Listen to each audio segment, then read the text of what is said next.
se sintió quizás inferior y se sintió mal, o diferentes formas de las cuales uno se siente a veces menospreciado.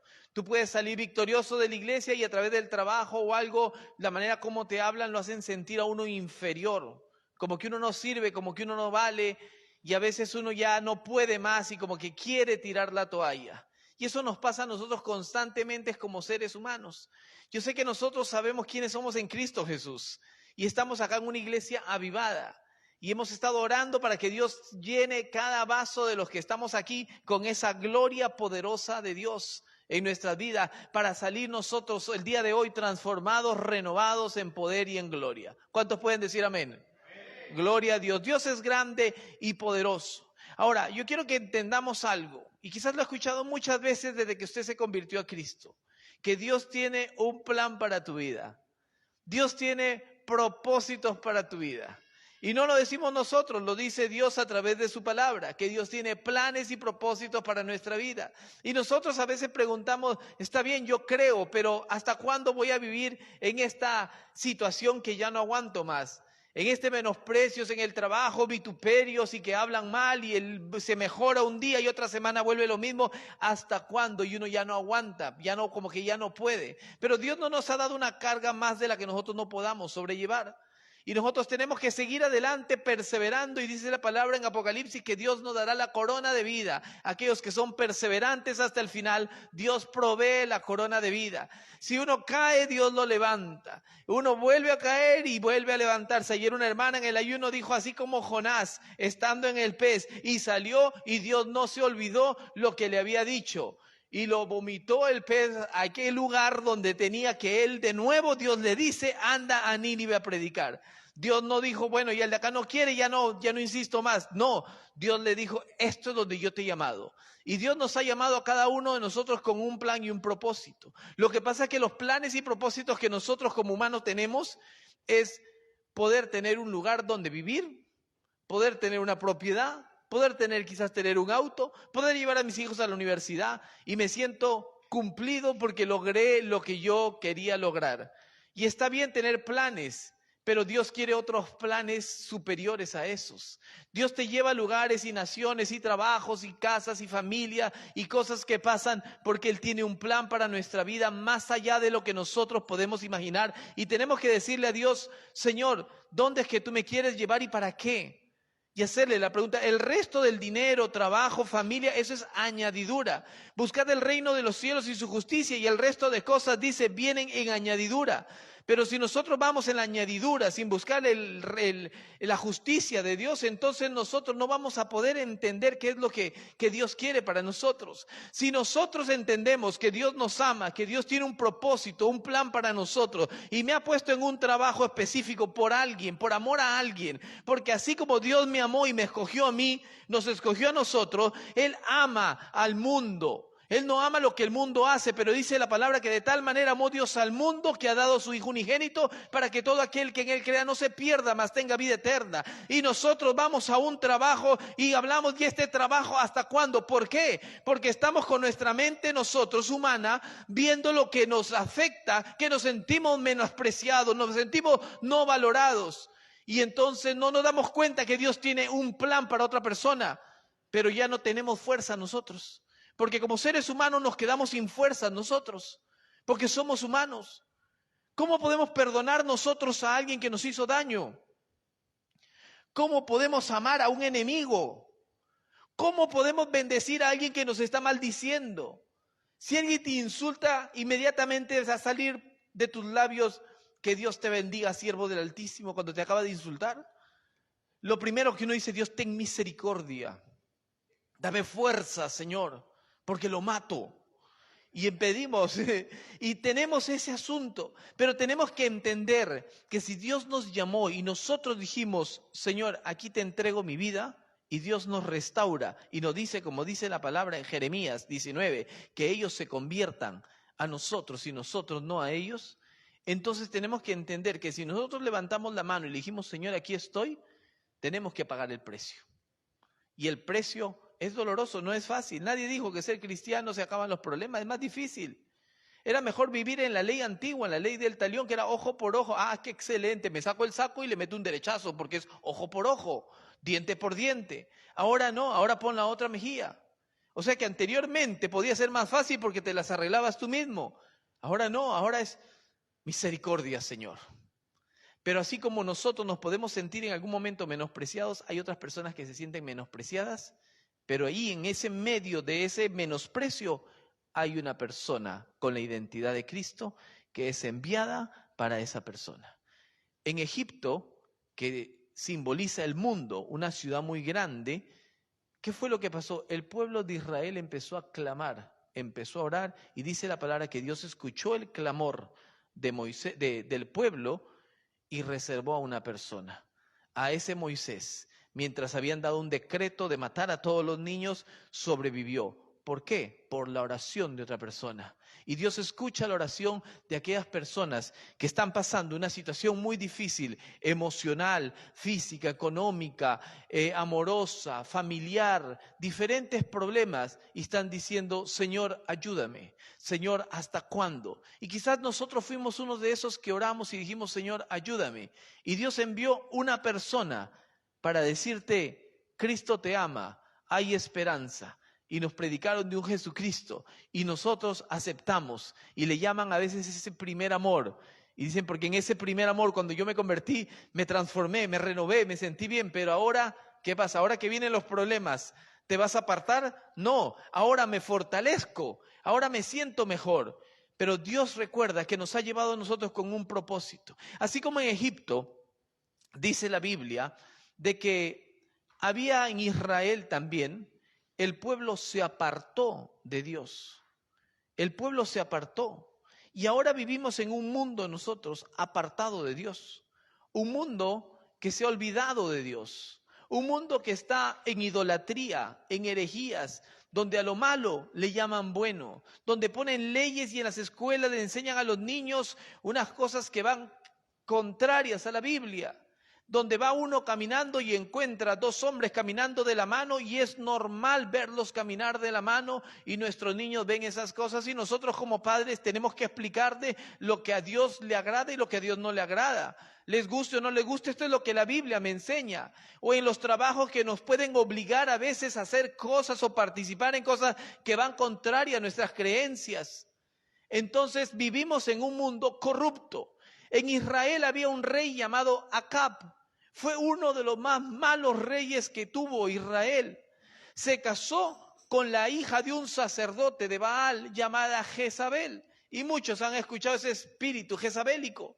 Ese espíritu que el Apocalipsis dice, aquella mujer de que pone a sus siervos, dice, los pone así a fornicar, que enseña, que se cree profetiza, que tiene ese dominio, que tiene esos que como dictadora, como se hace lo que yo digo. Y es un espíritu que se mueve. Hay gente que es así. Hay iglesias también donde a los pastores se le idolatra. Si el pastor sale con algún asunto de que tenemos que estar con el pandero en la mano en todo el servicio para que baje una unción, y la iglesia dice: sí, tiene que estar con el pandero todo el servicio para que baje la unción, porque hubo una revelación, que es antibíblico. Y hay gente que sigue hombre en vez de seguir la Biblia. Pero el pueblo está pereciendo por falta de conocimiento, y es necesario que nosotros conozcamos de la palabra de Dios. Quiero que me acompañe rápidamente a Primera de Reyes, capítulo 17. Primera de Reyes, capítulo 17, verso 1, y acá lo vamos a tener en la pantalla. Aparece por primera vez en la Biblia el nombre de esta persona. ¿Lo tenemos? Dice: entonces Elías Tisbita, que era de los moradores de Galat, dijo a Acab: vive Jehová Dios de Israel, en cuya presencia estoy, que no habrá lluvia ni rocío en estos años, sino por mi palabra. Y el primer punto era que él era Tisbita, y me puse a buscar que por qué se le llamaba Elías Tisbita. Debe ser de una ciudad, probablemente lo más probable es que sea de una ciudad, Tisbe o algo así, que quedaba en Palestina. Pero también dicen que puede ser que sea un forastero. Pero la Biblia no me habla la genealogía, o no me dice los descendientes, de qué descendencia venía Elías. Era una persona quizás donde nadie conocía su apellido. Si nosotros traemos por aquí a alguien y decimos, te presento a Brooklyn. ¿Quién será Brooklyn? Brooklyn Beckham. Ah, el hijo de Beckham. Porque tiene el apellido. Y entonces, porque tiene un apellido real. O nombres así famosos, entonces dice, entonces ya lo ven diferente. Atiéndanlo mejor, porque viene con un apellido. O te presento acá, fulano de tal, príncipe de tal país. Uy, lo atienden diferente, ya viene con una historia. Elías viene, pero no tenía una historia, no tenía una genealogía. Era una... Estoy escuchando, no son las trompetas del Señor. Entonces, ¿qué pasa? Elías no tenía un nombre famoso. Era un hombre que buscaba el rostro de Dios. Un hombre que quizás como tú y yo también sufrió menosprecio. Un hombre como que quizás dijo, acá estoy, pero él buscaba la presencia de Dios. Y ese hombre desconocido se presenta ante un rey llamado Acab, que era malvado, que había creado iglesias en Israel para adoración a Baal y al dios de Acera. Y se presenta ante ese rey. Un hombre como tú y yo que llega a un lugar, pero llega con una autoridad. Y la autoridad con la que llega él dice, vive Jehová Dios de Israel en cuya presencia estoy. En cuya presencia estoy. Y es la mejor declaración que puedes decir. Cuando tú estás bajo la presencia de Dios, puedes estar confiado. Y cuando Dios te dice, anda y dile algo a alguien, tú tienes que estar seguro que es Dios y tú vas y lo dices con seguridad que Dios te está diciendo tal cosa. Ahora, si nosotros no leemos la Biblia, ¿cómo vamos a escuchar la voz de Dios? Es que tuve un sueño y soñé que Dios me decía que me diera 100 libras. Dijo, el Señor le dijo y me da las 100 libras. Yo estoy manipulando. Entonces no, sería mejor que Dios le hable directamente a ella y confirme, pero la cosa es a través de la Biblia, es como nosotros podemos conocer y escuchar la voz de Dios. A través de la oración es como yo le hablo a Dios y le digo las cosas. Y le digo, Señor, tuve este sueño de que le diera las 100 libras a la hermana. Tuve este sueño de que tengo que ir a tal lugar. Confírmame y yo haré caso a lo que tú me lleves. Y Dios sigue hablando. Dios sigue hablando. Habla en sueños, en visiones, al Espíritu. Confirma a través de los profetas. Pero nosotros tenemos que leer la Biblia. Si no leemos la Biblia, tengamos cuidado en el nosotros estar diciendo Dios dice. Si vas a decir Dios dice, dile, Dios dice que Él es tu pastor y nada te faltará. Dile la palabra. Pero no digas, Dios dice, si nosotros no estamos escuchando la voz de Dios. Porque nuestra vida es como una balanza. Mientras más buscamos de Dios, más vamos a poder nosotros recibir de Dios y escuchar claramente. Pero si no buscamos el rostro de Dios, si no llevamos una vida en oración, una vida de lectura de la palabra, una vida de adorándole, cantándole, alabándole y nosotros que nuestro testimonio sea correcto, ¿cómo vamos a escuchar la voz de Dios? Vamos a escuchar la voz de la carne, que te dice la ley del talión, ojo por ojo, diente por diente. Pero Dios nos llama a nosotros a que tengamos nosotros misericordia. Amén. Dios es grande, iglesia. Y se acerca y le dice, en cuya presencia estoy. ¿Y qué fue lo que le dijo? En el versículo 1 le dice, no habrá lluvia ni rocío en estos años, sino por mi palabra. ¿Ustedes saben lo que pasaría si no hay lluvia? ¿Qué empieza a pasar? No hay cosecha. Se afecta a la economía. Si a veces algo tan simple, tú te vas al supermercado, yo sé, 2 meses atrás quise comprar una simple lechuga y me fui a Asda y no encontré la lechuga. Me fui a Aldi y no conseguí lechuga. Me fui a Tesco y no conseguí lechuga. Y le digo, disculpe, ¿no tienen lechuga? Hay escasez de lechuga. Con razón. Después, no habían los que pueden manejar los camiones. Había escasez. La guerra entre Rusia y Ucrania y empieza a afectar y el petróleo y todo empieza. Algo tan simple puede afectar. Si no llueve uno dice, qué chévere, no me voy a mojar la ropa cuando me voy a trabajar. 1 día, 2 días, 3 días. En la ciudad donde yo vengo, en Lima, no llueve. Y hay bastante tierra, bastante arena, bastante polvo. Tienen que pasar los camiones, los tanques de agua a regar los jardines porque no hay. Por ahí hay como una garúa que le llamamos nosotros, es como un rocío de agua nada más que a veces cae en la mañana. Y la gente ve y dice, uy, hay una lluvia. Y ellos si fueran en Inglaterra se dan cuenta de lo que en verdad es una lluvia. Esto no es nada. Una vez de niño puse un balde afuera esperando que se llenara, nunca se llenó nada porque no cayó nada, era un rocío nada más, como cuando el auto parece medio húmedo. Le dice este hombre al rey Acab, no va a llover porque estoy bajo la presencia de Dios y vive Jehová, le dice, y no va a llover. Y ahora el versículo 2 dice la palabra, vino a él palabra de Jehová diciendo, apártate de aquí y vuélvete al oriente y escóndete en el arroyo de Querit que está frente al Jordán. Versículo 3. Vino palabra de Jehová diciendo, apártate y vuelve al oriente. Es importante estar bajo la presencia del Señor para poder recibir y buscando el rostro de Dios. Pero Dios le da una orden y le dice que se vaya al arroyo de Querit. Y me puse a pensar, a buscar, ¿qué significa Querit? Y una de las partes es rompimiento, separación.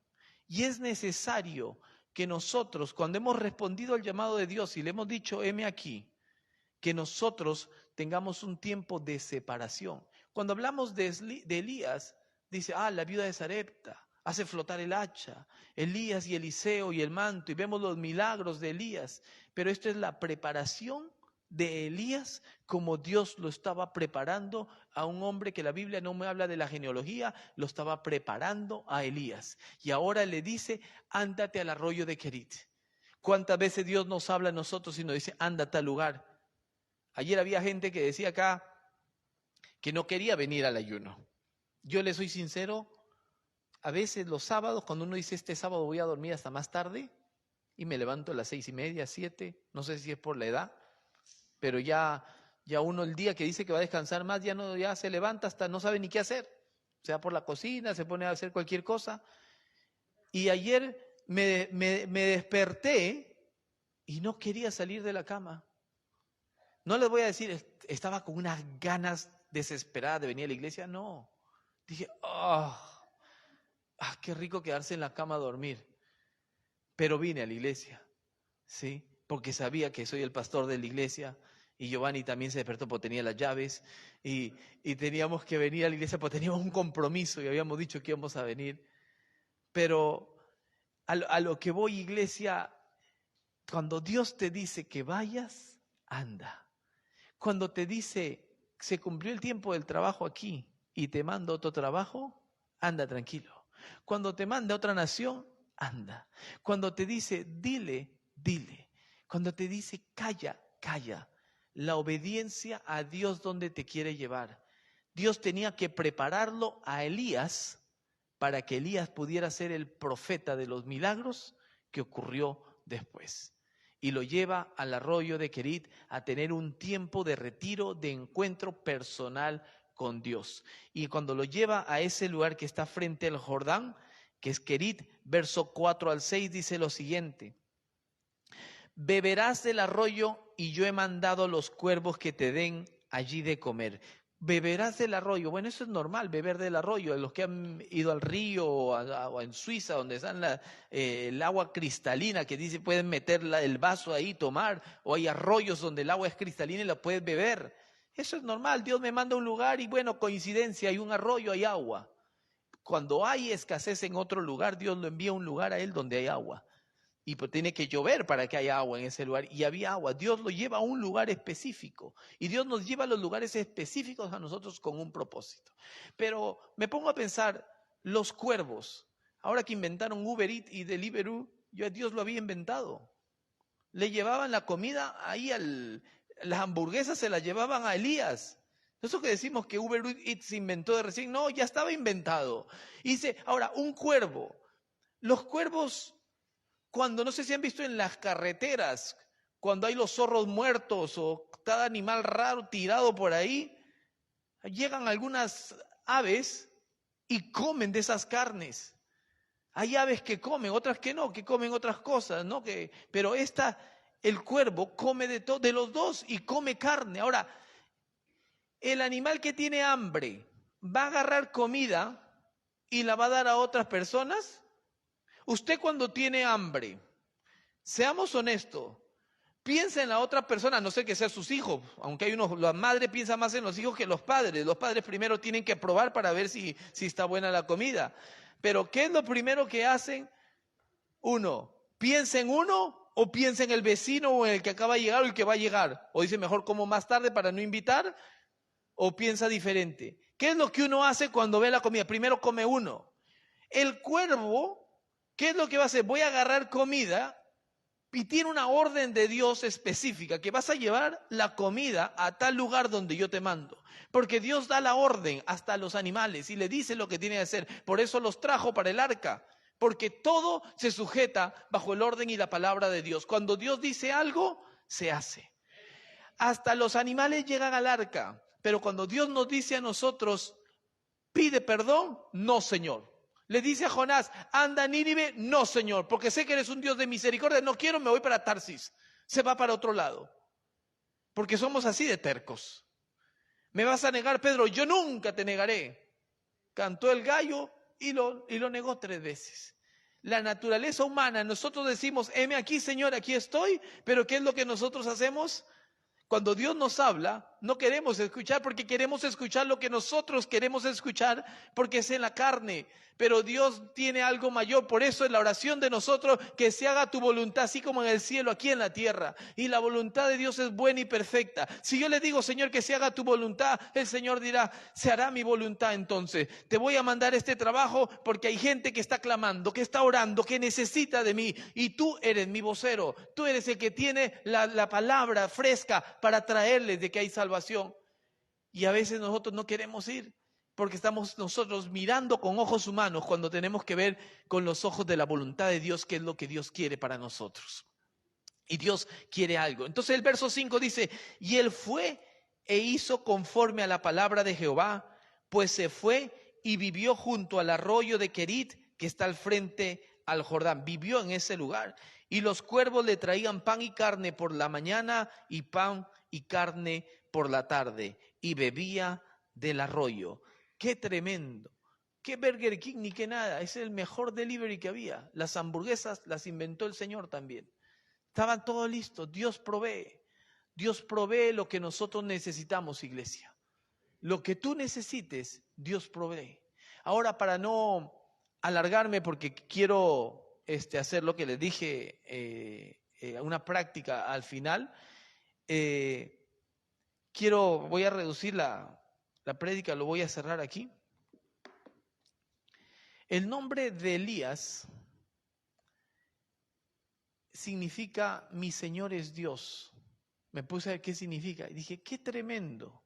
Ese Elías que se presentó ante el rey Acab, yo creo que antes de entrar donde el rey, tocó la puerta y ahí quizás estaban los porteros y dice, ¿quién eres?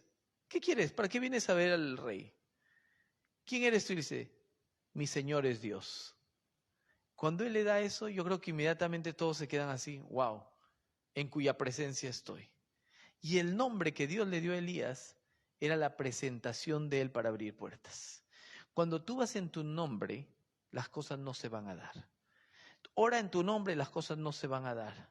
Porque el nombre que es sobre todo nombre es el nombre de Jesús. Cuando tú vas en el nombre de Jesús es donde las cosas ocurren. Orarás al Padre, dice, todo lo que pidáis, pedidlo en mi nombre, en el nombre de Jesús. Es el nombre de aquel que hizo el sacrificio y lo entregó todo por nosotros. El nombre sobre todo nombre, el nombre de Jesús. No es en el nombre de Yahvé, en el nombre de Jehová, en el nombre de Dios, es en el nombre de Jesús. Jesús es Dios. Esa es la carta de presentación de Elías que abre puerta. Elías estaba en la presencia de Dios y cuando tú estás en la presencia de Dios te vuelves obediente a lo que Dios te está hablando.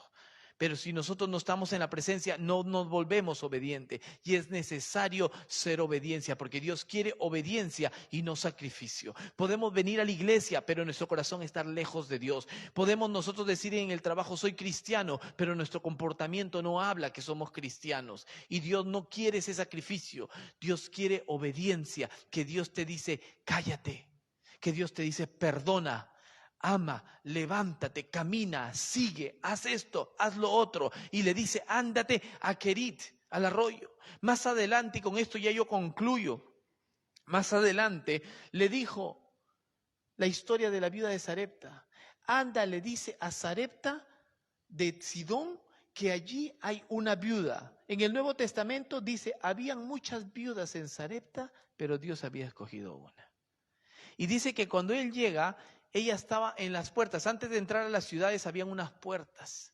Y allí en las puertas estaban los leprosos. En esas puertas estaban los que se iban a morir, los despreciados, los que estaban menospreciados del mundo. Ahí estaban ellos. Y Dios le manda en el momento específico al profeta Elías a ese lugar. Y en el momento específico está la viuda de Sarepta, sin ni siquiera saber lo que iba a ocurrir. Y nosotros, si no obedecemos a la voz de Dios, nosotros vamos a perder oportunidades. Cuando Dios te dice, anda a tal lugar, y dice, no voy, porque no queremos ir. Y nos ponemos con esa situación cuando Dios te dijo, anda. Por eso cuando a veces uno dice, ¿no has visto? Alguno tiene un testimonio y nadie quiere hablar. ¿Alguno tuvo una visión? No, nadie quiere hablar, porque le da vergüenza. Pero por ahí se levanta uno y dice, yo tuve una visión. Y por ahí otra persona le ve uno los ojos que dice, también tuve una visión. Y de acá como que levanta la mano. Y al final, yo también. ¿Y por qué no lo dijeron antes? Por el temor de ser menospreciado. Ay, sí, el hermanito muy evangélico que se la sabe todo, que Dios le habla, que le tiene revelación. Y es así que nos ponemos nosotros. Cuando Dios te habla, habla con autoridad. ¿Qué dijo Elías Tisbita? Le dijo, vive Jehová en cuya presencia estoy, que no habrá lluvia sobre este lugar. Ustedes saben la historia más adelante, los capítulos 18 y capítulos 19, para que lo vean en su casa o para poder hacerlo en otra prédica, cuando él desafía a esos profetas de Baal y de Acera, a esos 850 profetas en total. Los desafía y los termina matando. Y después lo amenazan a Elías, pero él seguía obediente porque lo quería matar ese espíritu jezabélico que estaba en Jezabel, que querer matarlo. Yo te pido que te pongas de pie, iglesia, y que meditemos nosotros en esta palabra. Yo quiero que te lleves hoy, el día de hoy, de la iglesia, la historia, digamos la introducción o la presentación que les he dado el día de hoy de Elías Tisbita.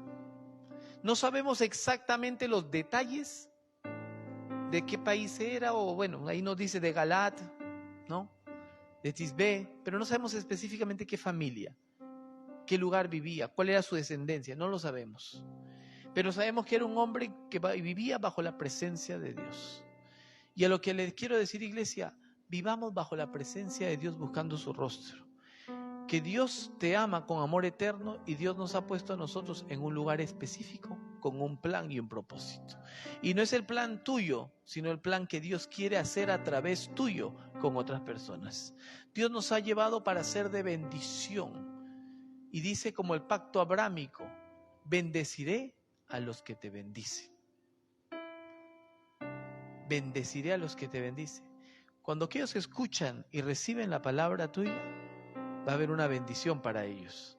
Muchos de nosotros estamos aquí porque alguien de aquí de la iglesia nos predicó. Ayer hablábamos y Daniel compartía. Alex lo invitó a Daniel a la iglesia. Daniel vio un cambio en Alex y vino a la iglesia. Y así diferentes personas hemos venido nosotros porque alguien nos habló del amor de Cristo.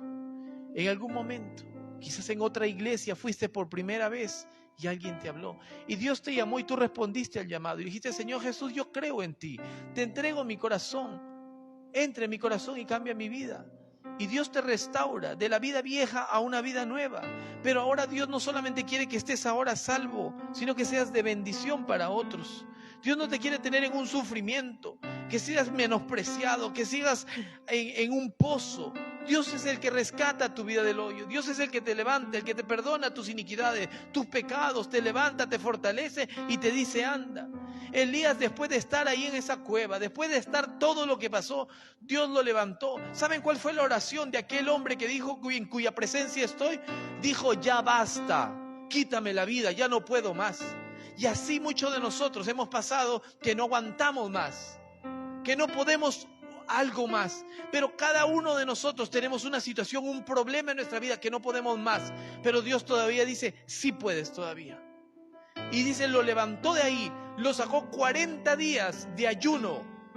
Después de que los cuervos lo alimentaron, lo hizo ayunar 40 días. ¿Saben para qué? Para prepararlo, para ungir a otro profeta, para ungir reyes. Y Dios te saca de los menosprecios, del hueco, del hoyo, del lodo. Te levanta no solamente para que ahora digas, gloria a Dios, ahora estoy bien, salí de esta batalla, sino para que le digas al Señor, Señor, estoy listo porque tú me levantaste para la siguiente batalla. Porque ahora ya no vuelvo a caer en ese mismo lugar, pero me levantaré en tu nombre y seguiré adelante. Te caes en un hoyo y sigues adelante. Es como un auto cuando va manejando y pasa por un hueco. Tiene más cuidado para la próxima vez. El otro día venía de Essex de trabajar y venía un poquito rápido. Y no me di cuenta que la pista era como que tenía un hueco así. Y primero me hizo así el auto y después me levantó. Al día siguiente fue el mismo contrato. Pero yo ya sabía que había un hueco ahí. O un bache, como le decimos, que estaba así, hundido. Entonces bajé la velocidad y me puse para un costado. Y miraba por el espejo a ese bache, ese hueco. Me reí de ese hueco. Así te tienes que reír del diablo. Cuando te quiere hundir, tú dices, la vez pasada me hiciste caer en una trampa, pero esta vez no. Y si te vuelves a caer otro, vuelve a reírte, porque después vas a pasar adelante, no vas a seguir pasando. Toda nuestra vida es un proceso de subidas y de bajadas. Pero Dios está contigo en el auto. Él te fortalece, Él te levanta, perdona tus pecados y está dispuesto para bendecirte una vez más y para hacer bendición para otros. Aleluya. Vamos a orar y darle gracias a Dios, y ahí donde tú estás, yo quiero que tú te lleves esta palabra el día de hoy, de que Dios, que se haga tu voluntad y lo que Dios quiere para ese lugar donde Él te ha llevado. Acompáñame en oración en esta tarde a decirle que se haga la voluntad de Dios y que nos hable. Señor Jesús, yo te doy gracias por este tiempo, Señor, que nos permites a través de tu palabra compartir, reflexionar, Señor, de tu infinita misericordia, que tú nos has llamado, Señor, porque no merecíamos, Señor, pero tú, de lo vil y menospreciado del mundo, escogiste para avergonzar a los sabios. Quizás, Señor, no tengamos un apellido famoso, no seamos ricos, Señor, no tengamos muchas cosas que otras cosas del mundo tienen, pero no envidiamos porque somos ricos en tu nombre, que lo tenemos todo. Y no queremos buscar, Señor, lo que nosotros necesitamos, Señor, porque eso vendrá en añadiduras, sino que venimos en esta tarde a decirte, no entendemos muchas cosas, pero queremos hacer tu voluntad y entender el principio, Señor, entender los planes tuyos. ¿Por qué nos trajiste a Inglaterra? ¿Por qué me pusiste en ese trabajo? ¿Por qué me has llevado a esos lugares donde tú quieres que yo esté? ¿Será que hay gente, Señor, que necesita ser salva y yo, Señor, no he escuchado tu voz para poder hablarle por los temores y por los miedos, Señor? Señor Jesús, pido que tú nos fortalezcas y nos hables a cada uno de nosotros para cumplir el propósito tuyo, Señor. En el nombre poderoso de Jesús te lo pedimos, mi Rey. Bendigo esta congregación y te doy gracias por lo que estás haciendo y por lo que tú harás, Señor, en el nombre poderoso de Jesús. Amén y amén. Aleluya.